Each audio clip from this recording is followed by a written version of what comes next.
On the surface, it looked harmless. A star player rehabbing an injury, staying close to the game, picking up a broadcasting role while waiting to get healthy. That's the version of this story that fits neatly into a press release. And that's exactly why it's misleading. Because what just happened wasn't a former player dipping her toes into TV. It was a power move that caught one of the biggest sports networks in the world completely flat-footed. Here's the part that should already be making people uncomfortable. This wasn't a job offer that fell into place by accident. It wasn't a why not opportunity or a favor from a friendly network. This was a calculated grab for influence, timed perfectly, aimed directly at the heart of basketball media. And the most important detail isn't why Caitlin Clark said yes. It's why the network that's ruled basketball coverage for decades somehow let her walk right past them. Because this decision didn't happen in a vacuum. It landed in the middle of a shifting sports landscape where attention matters more than rights, personalities matter more than panels, and stars don't just draw viewers, they move entire ecosystems. While one network assumed its position was untouchable, another quietly built something new around the most magnetic figure in the game. Not as a guest, not as a novelty, as a centerpiece. And that's the detail that changes everything. You don't build a brand around someone unless you believe they can pull an audience with them. You don't hand them a prime-time platform unless you think their voice can compete with legends.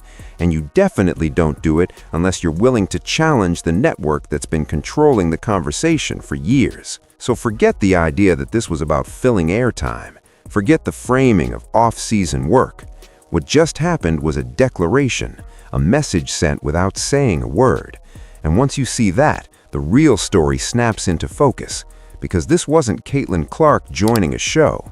This was the opening shot of a media battle that's been brewing quietly, and one side just made the first move, while the other never saw it coming. NBC didn't bring Caitlin Clark in to fill a seat on a panel. They didn't test her with a soft debut or slide her into a secondary role to see how it goes. They launched an entire offensive around her presence. This was infrastructure, not talent booking. And once you recognize that, the move stops looking like media curiosity and starts looking like strategy. The clearest proof is the show itself. Basketball Night in America wasn't revived for nostalgia or convenience. It was engineered as a direct mirror of Football Night in America, one of the most powerful studio franchises in sports television history. Networks don't clone a flagship unless they plan to dominate a category, and they don't do it without a figure capable of anchoring attention the moment the broadcast begins. That's where Caitlin Clark comes in.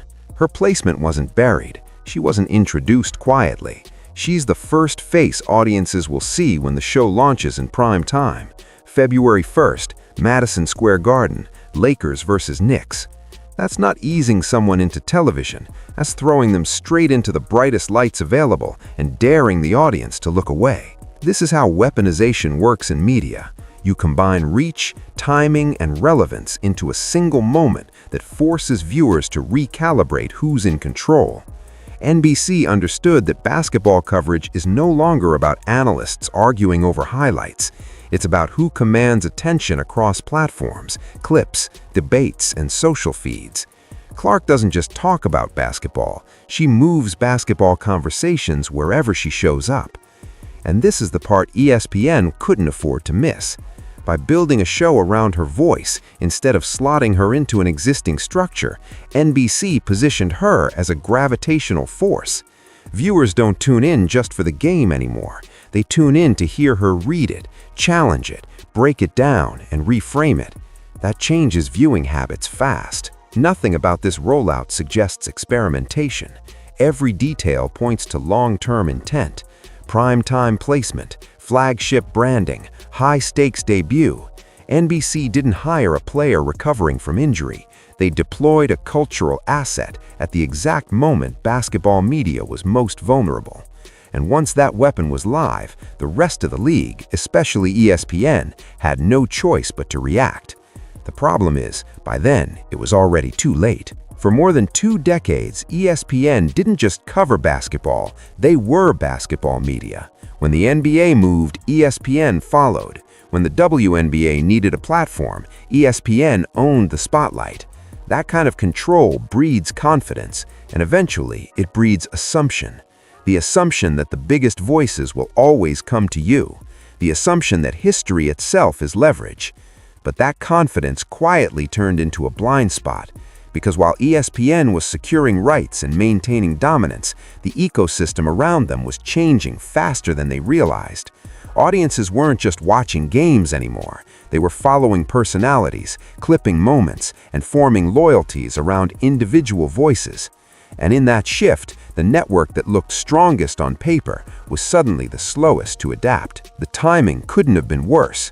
Women's basketball wasn't just growing, it was accelerating. Viewership spikes weren't limited to playoffs. Regular season games were drawing national attention.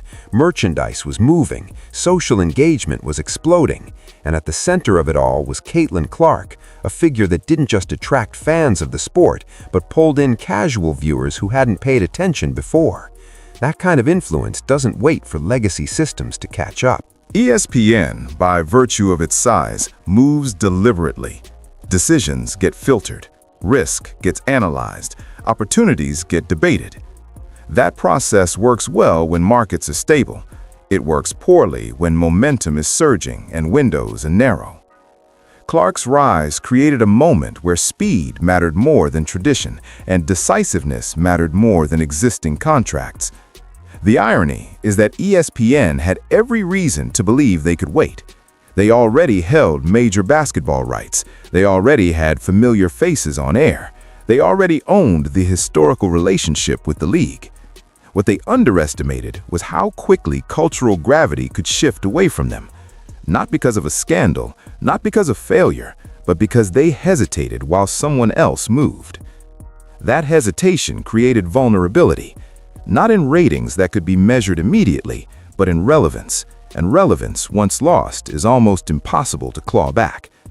By the time ESPN realized this wasn't a routine off-season development, the most valuable piece on the board was already in motion.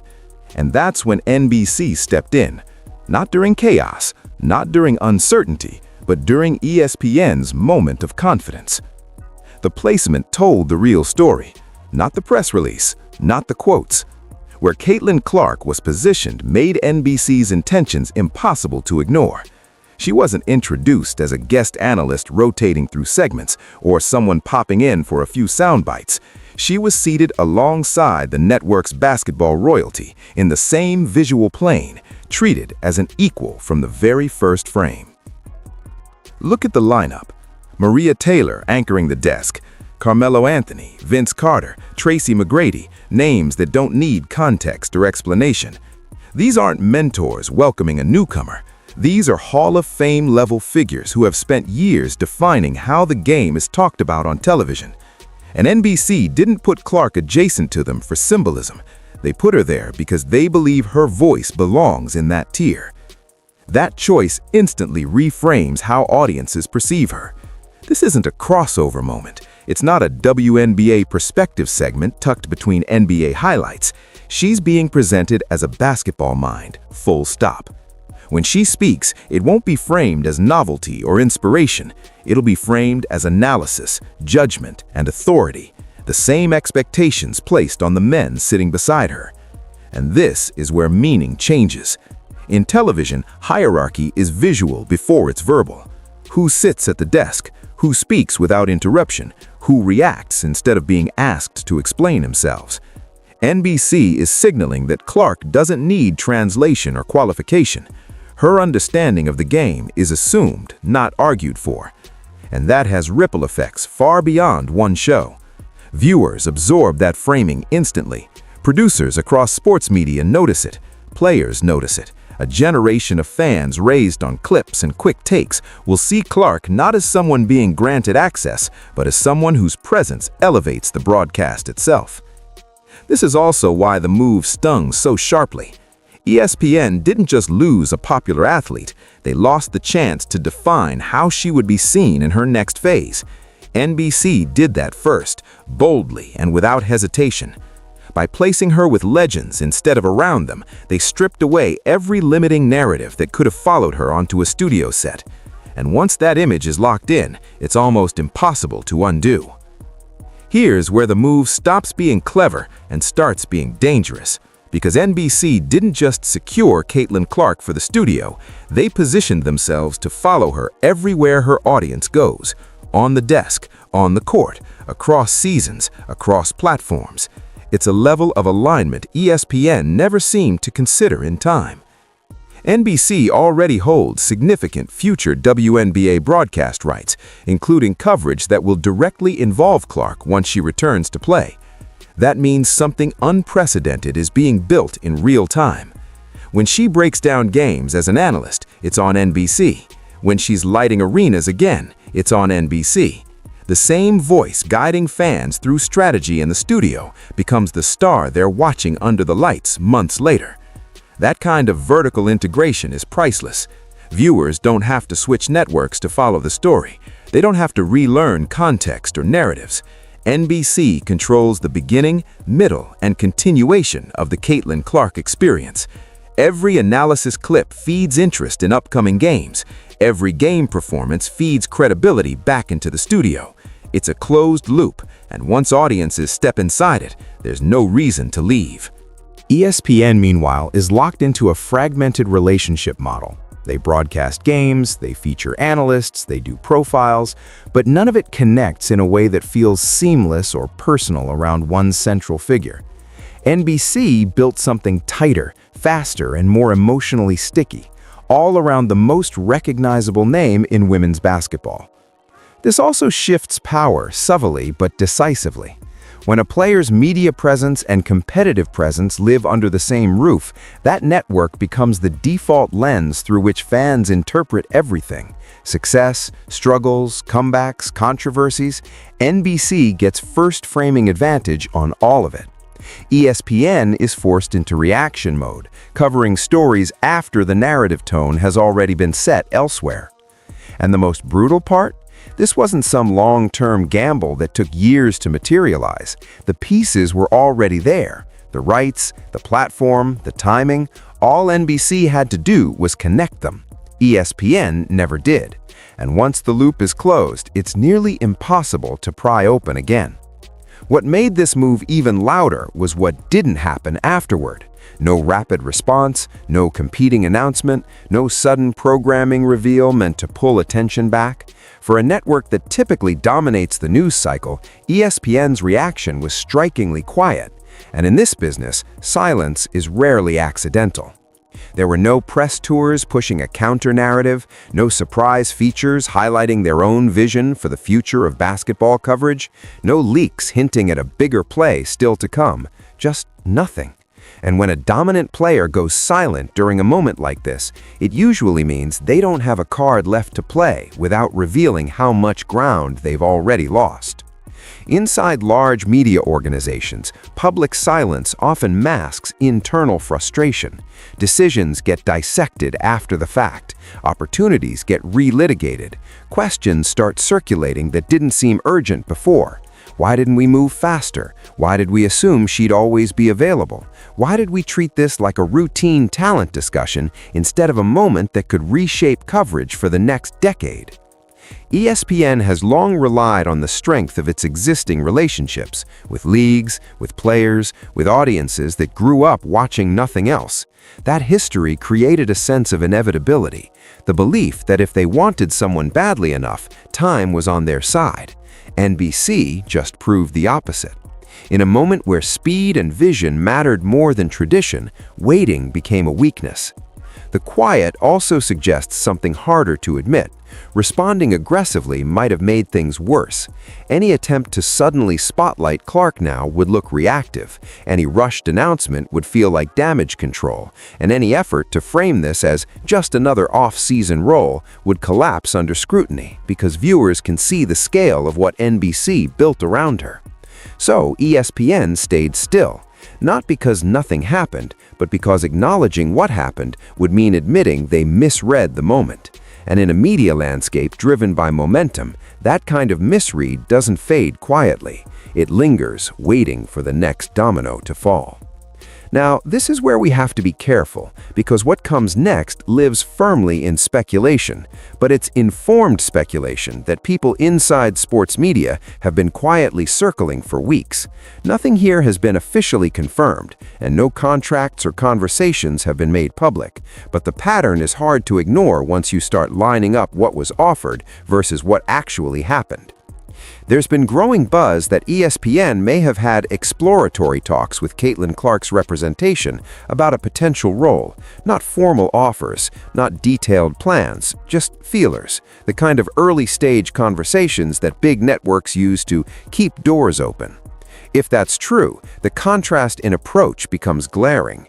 Reports suggest ESPN viewed Clark as premium talent who could be slotted into existing coverage, a recurring guest here, a special appearance there, maybe a gradual expansion over time.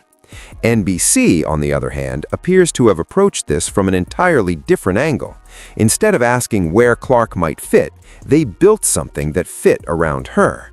A show designed to spotlight her voice, a launch moment crafted to maximize visibility, and a long-term ecosystem that connected studio credibility to future on-court coverage.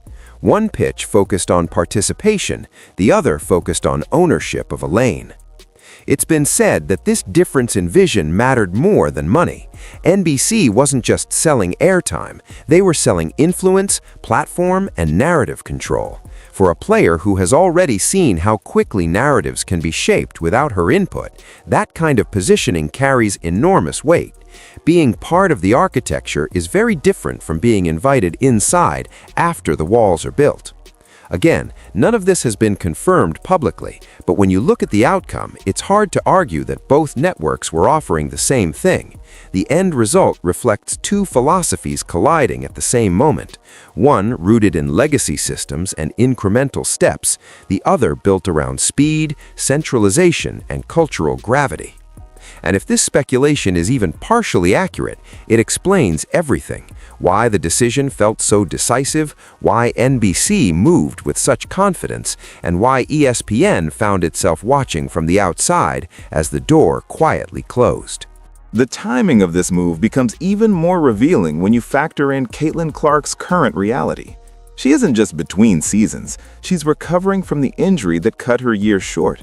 There's no court to dominate right now, no nightly highlights to keep her in the conversation the usual way. For most players, that kind of pause means fading slightly from the spotlight. For Clark, it created leverage.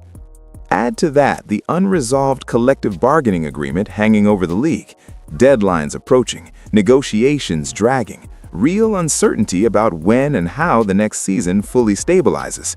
For players, that limbo matters. Income, exposure, and momentum can't all be tied to a schedule that might shift. And this is where NBC's offer stopped being smart and started being perfectly timed. This broadcasting role gives Clark something rare during a physical shutdown and contractual uncertainty: control. She stays visible. She stays relevant. She keeps shaping the conversation around the sport instead of being reduced to injury updates or speculation about return dates. While her body recovers, her voice gets louder. That's not a consolation prize, it's strategic insulation. From NBC's perspective, it's just as clean. They're not waiting for her to be healthy to benefit from her influence. They're building her media profile in real time, giving her national reps, broadcast polish, and mainstream reach. By the time she steps back on the court, she won't just be a returning star. She'll be a familiar authority who's been guiding viewers through the game all season long. This is the kind of leverage ESPN couldn't offer retroactively. Once NBC locked in that relationship, it changed the risk calculus entirely. Even if the season stalls, even if timelines shift, even if negotiations get messy, Clark still has a platform. NBC still has her presence, and neither side is dependent on circumstances breaking perfectly. In moments of instability, the smartest moves aren't flashy, they're protective. This one protected Clark's momentum and expanded her reach at the exact moment both were most vulnerable. And that's why it worked so well. What's unfolding here goes far beyond one hire or one show. This move signals a structural change in how basketball is going to be packaged, promoted, and consumed moving forward. The era where media power came solely from owning broadcast rights is fading fast. What matters now is who controls the narrative, the personalities, and the emotional connection that keeps fans engaged, even when games aren't tipping off.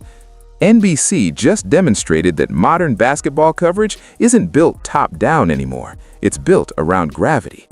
Viewers don't start with networks and work their way to players. They start with players and follow them wherever the spotlight goes. By centering their strategy on Caitlin Clark, NBC isn't chasing relevance, they're letting relevance come to them. This is especially important for women's basketball, which is no longer fighting for attention. The audience is here. It's young, it's digital first, and it doesn't respond to traditional gatekeeping. Fans want continuity. They want to hear the same voice explain the game, critique it, celebrate it, and then live it on the court. NBC's model gives them exactly that, while the old separation between coverage and competition quietly disappears. For ESPN, this is an uncomfortable inflection point. Their dominance was built on access, scale, and familiarity, but access doesn't guarantee loyalty anymore, and scale doesn't automatically translate to cultural relevance. When a single personality can pull eyeballs across platforms, the balance of power shifts away from networks and toward the individuals who carry the story with them. What happens next likely reshapes expectations across the sport. Players will start asking different questions, not just who televises my games, but who amplifies my voice, who invests in my long-term presence, who sees me as more than a clip between commercials. NBC answered those questions decisively, and the rest of the industry just watched it happen. This isn't just about Caitlin Clark. She's the proof of concept, the signal to every rising star that the future of basketball media belongs to those who understand momentum, identity, and influence, not just contracts and tradition. And once that realization spreads, there's no going back. In the end, this was never about filling time during an injury. It wasn't a clever off-season move or a side project meant to keep Caitlin Clark visible until she could play again. That framing misses the point entirely. What happened here reshaped how power is distributed in basketball media, and it did it quietly, without a press tour or victory lap. NBC didn't chase Caitlin Clark because she was available. They committed to her because they understood what this moment represented. A shift away from legacy dominance, a shift toward personalities that audiences actively seek out. They didn't offer her a seat at the table. They built the table around her and invited the rest of the industry to react. For ESPN, this wasn't a dramatic collapse. It was something more dangerous, a reveal. A reminder that dominance only lasts as long as attention does, and attention now moves faster than corporate strategy. When the next era started to form, ESPN hesitated, NBC didn't, and that difference will echo far beyond one show or one season. February 1st isn't just a debut, it's a test, a measuring stick for how much the landscape has already changed. Viewers won't just be watching Caitlin Clark analyze a game. They'll be watching to see whether a new model for basketball coverage has finally arrived. Because once audiences decide where the future lives, networks don't get to vote. And if this move proves successful, it won't be remembered as an experiment or a crossover moment. It'll be remembered as the point when one era quietly ended and another one began.